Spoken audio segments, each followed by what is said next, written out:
like of all the people that play the Earthshaker, he's been, maybe it's just confirmation bias, but he's been the most consistent, it feels I would like, agree with this that. tournament.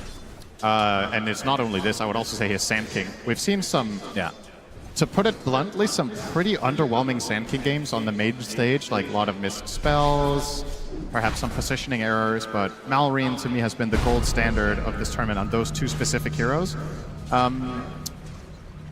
Therefore, I think it's really valuable for them to give this Chen creep to mid. If they didn't do it and he would be losing this lane, you're losing a lot of the momentum that this guy brings to the team.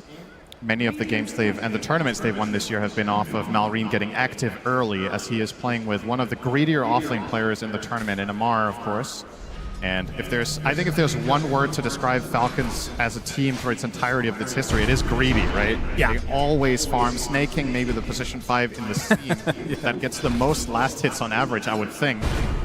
Just has some ridiculous farming performance. And I feel like a person that gets lost in the shuffle is actually Skeeter. He maybe doesn't take the most farm, even though he is position 1. He feels like he is the most consistent because Malrine and Amar, they take up a lot of space. They're very flashy, but the steadiest one on the team, I feel like, is actually Skeeter, which is not very common for like a position 1. I think Falcons deserve credit for finding a way to somehow run out of farm on the map so that Skeeter can't get a position 1 farm every game, but that's just how efficient they are. Boundless Strike, Malrine. 9 class. Yeah, not much he can do here. Shadow Strike applied, first blood to no one, and ParaVision. So at first, getting some help with the creep was Malrine, but now the Monkey King on the other side will even things out.